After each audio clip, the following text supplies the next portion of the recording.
during the weeks, like certain plays, and then like when they came up, everybody getting on the same page and really just, usual football, like Josh throwing around, the big guys blocking, receivers catching. It wasn't much more than that, more so just everybody really doing their job.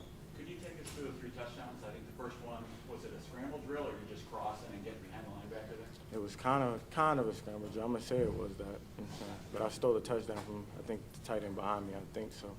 He said he was throwing. Did you steal 2 beers from fans? Yeah, I owed somebody like $18. So.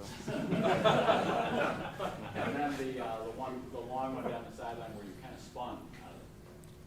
Try to catch the ball, break some tackles, make something happen. I was a little tired after that, so I got to work on my conditioning. And then tell us about the route that you ran on the red zone. Yeah, we had talked about it during the week. Trying to capitalize. I feel like, in a game things show up kind of a little different. So being on the same page with Josh is crucial, especially in those moments in the red zone. So capitalizing in the red zone has been a big thing for us, as Mitch knows.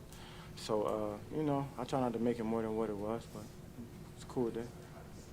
Timothy Diggs, 6 catches, What's up, big guy? 120 yards, 3 scores today. You talked about it this week about, getting in that end zone. So how eager and how excited were you to go out there to make some plays for you guys out there? I was happy, this football thing, you never know how it's going to show up. You know what I'm saying? I kind of echo what Mitch says. He said take it one moment at a time, and I feel like we came out with the right mindset. Guys were blocking their ass off, and just the touchdowns. It's all the glitz and the glam, but the big guys don't get enough credit for. I need a lot of things to happen for me to catch the ball and me to make some plays. So kind of want to give them all the credit. Hey Mitch, Josh had a perfect quarterback rating today, which is the first for him, believe it or not. It just seemed like he had an answer for everything. You kind of quantify that.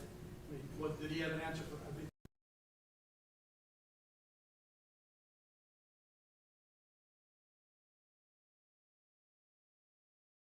One moment at a time. You don't really understand what the highlights are, or I had no idea Diggs scored 3 touchdowns until right now, and that just speaks to how not only of a great competitor he is, but the tools he has and just what he brings to this offense. I thought it was just a culmination of everyone doing their job, and when the number was called, no matter what the play, I think the great thing about this team and this offense that's not everywhere is that no matter what play is called, you're excited to block for it or you're excited to, do what's required from you because you know that there's an opportunity for a big play. On another note, I think I don't know if I'm the most qualified person to speak on this, and Diggs might chime in more here, but, a guy who is not only a consummate professional,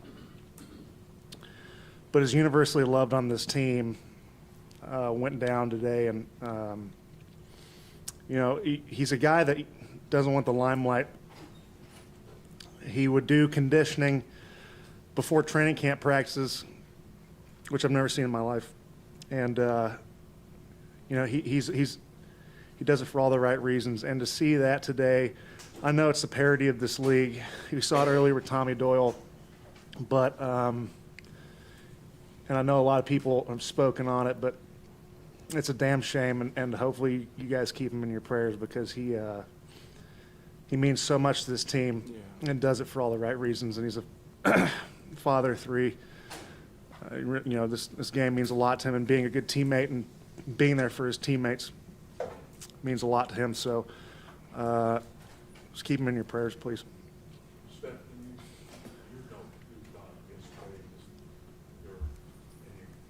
your emotions, your thoughts on Trey going down for something. It's been a rough week with some injuries, so it's a guy that really loves the grind. You know what I'm saying? Like a true professional, but a lover of the game as well.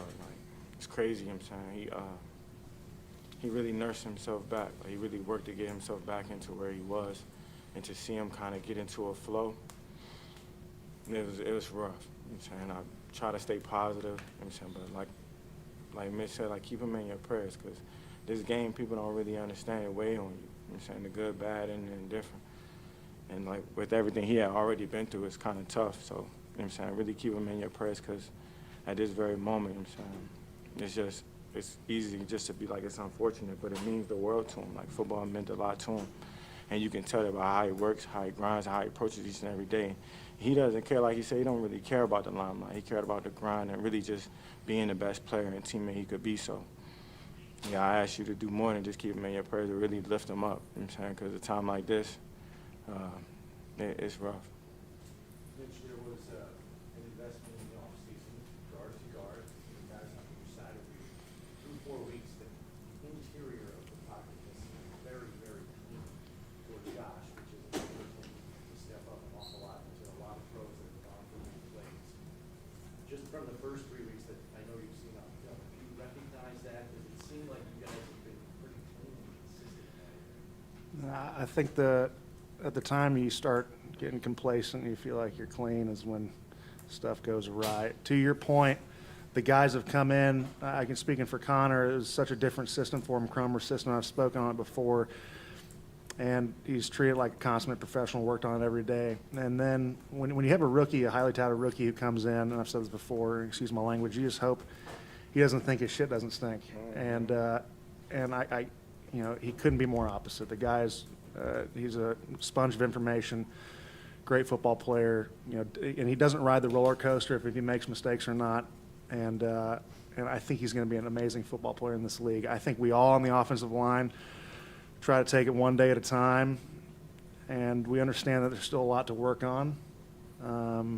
But when you give guys like Steph or Josh opportunities to, you know, you have that extra second, and kudos to Josh who gets us out of a lot of situations that might not be the most desirable with his legs, right? I think we're just trying to compound on that, and I'm not going to take away anything from these tackles who are playing their ass off as well, who a guy like Spencer Brown and Deion Dawkins who really push themselves in practice, and it's showing, and you guys might not see it, but it's showing on the field. So. Which is, as each week reveals itself, what do you find out about this team? Knowing that this is a week that all you heard about was Miami this, Miami that, and then you guys put up 48 points, 400 and something yards, and you shut that offense limited to 20 points. What does this week reveal to you?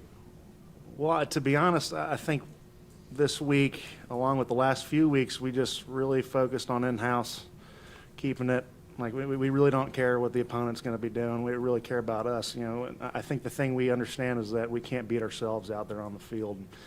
You know, kudos to them for doing that past week. They deserve all the credit they get. I mean, putting up 70 points in this league is a remarkable feat.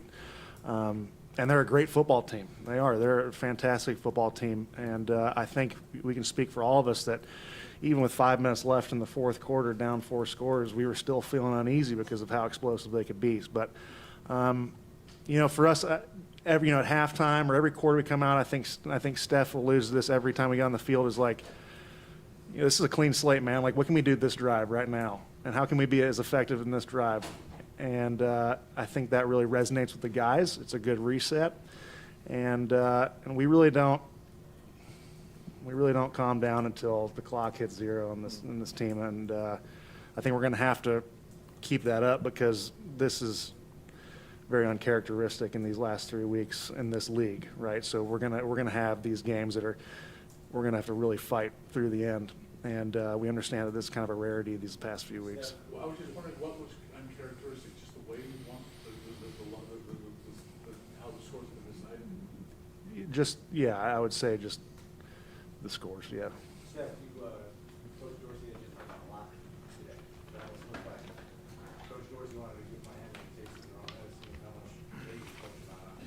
Can you speak to how often you were on the move suddenly, pre-snap, maybe more than usual, or at least that we've been used to seeing?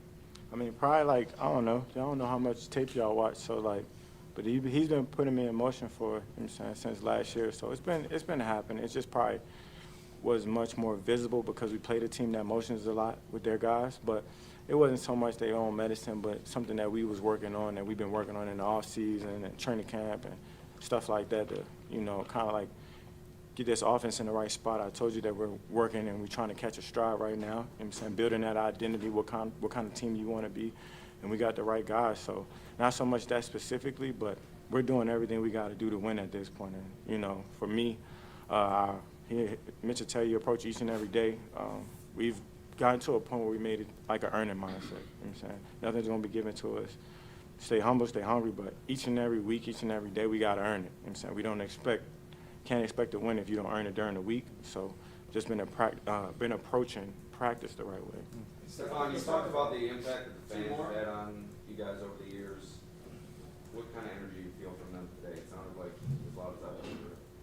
Yeah, I mean, I feel like we got the ball rolling downhill right now, especially with the fans and the momentum and the energy. They travel well, too. Like, even last week, it seemed like it was a little bit of a home game. It got loud in there, and I was like, damn, it's a proud moment. You know what I'm saying? As a player, it's something that you look forward to.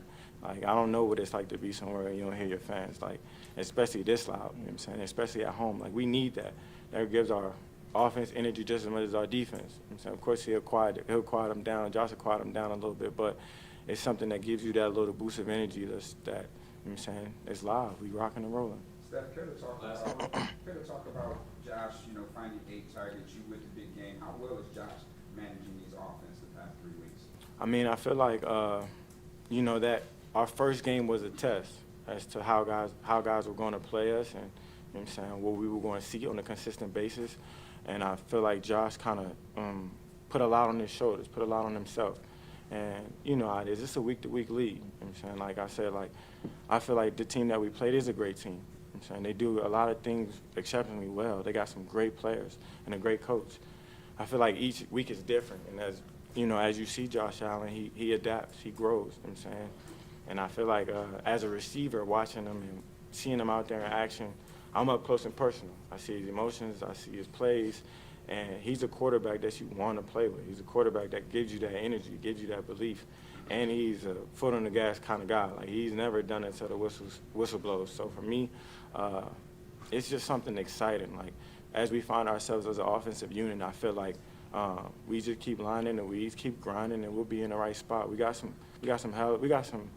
dogs. I would say they hell of players, but they dogs as well, and it's starting at that quarterback position. Thank you. Thank you, guys.